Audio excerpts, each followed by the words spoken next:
Baik, Assalamualaikum warahmatullahi wabarakatuh. Perkenalkan, saya Muhammad Farhan Hamdi, salah satu mahasiswa STEM Bumaya angkatan tahun 2023. Saya di sini akan menjelaskan tentang apa saja sih itu lembaga-lembaga penunjang pasar modal serta pengertiannya.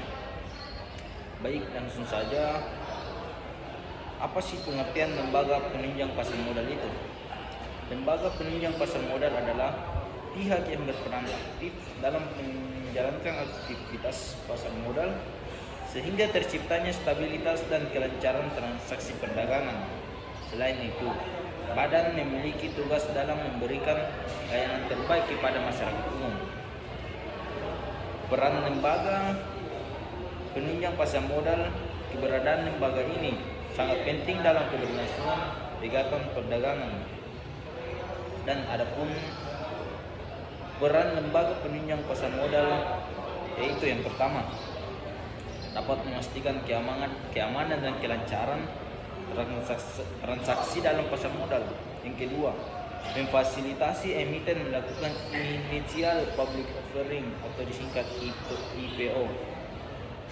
Yang ketiga, menyediakan informasi instrumen valid bagi sang investor. Dan yang terakhir ada memberikan layanan investasi kepada masyarakat umum. Selanjutnya di sini saya akan menyebutkan 9 lembaga penunjang pasar modal yang ada di Indonesia. Yang pertama, ada Badan Pengawas Pasar Modal. Apa sih itu Badan Pengawas Pasar Modal atau biasa disebut BAPEPAM LK? Yaitu merupakan badan yang bergerak untuk mengawasi aktivitas pasar modal. Lembaga ini berusaha melindungi kepentingan investor, emiten, dan masyarakat. Yang kedua ada Bank Kustodian. Bank Kustodian adalah badan yang menerima harta dan menyimpan seluruh efek baik dari dividen, bunga, dan hak-hak efek pihak pasar modal. Yang ketiga ada Biro Administrasi Efek. Biro Administrasi Efek adalah pihak yang bertugas sebagai fasilitator bagi perusahaan emiten dan investor dalam menjalankan kegiatan di bursa efek.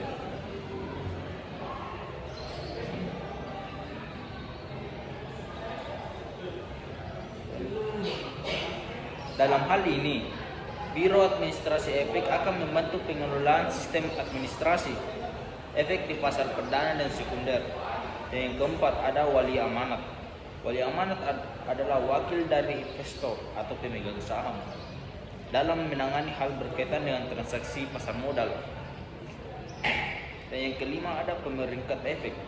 Pemeringkat Efek adalah lembaga yang berfungsi sebagai melakukan pemeringkatan dan memberi peringkat terhadap suatu efek yang meraih level tertentu. Dalam menjalankan tugasnya, pemeringkat efek harus bersikap objektif, independen, tidak terpengaruh oleh pihak lain, dan bertanggung jawab penilaian hasil peringkat suatu instrumen. Yang keenam ada perusahaan emiten. Lembaga ini menunjang pasar modal di Indonesia yang tak kalah penting, yakni perusahaan emiten. Badan ini fungsinya sebagai pihak yang menerbitkan surat berharga dan mempunyai sejumlah portofolio untuk diperdagangkan kepada investor. Yang ketujuh ada lembaga clearing dan penjaminan atau disingkat LKP. LKP itu yaitu pihak penyedia layanan jasa clearing dan menjamin dalam menyelesaikan kasus atau masalah dalam transaksi di bursa efek. Yang kedelapan ada lembaga penyimpanan dan penyelesaian atau disingkat LPP. Lembaga ini yaitu penyelenggara segala jenis aktivitas bank, kustodian, dan perusahaan efek berupa kustodian sentral. Dan yang terakhir ada ahli syariah modal.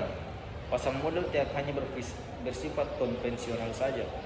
Terdapat pasar modal syariah sebagai perdagangan dengan prinsip syariah.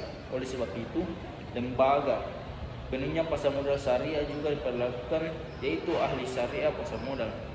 Oke, baik, sekian dari hasil penjelasan saya tentang lembaga penunjang pasar modal.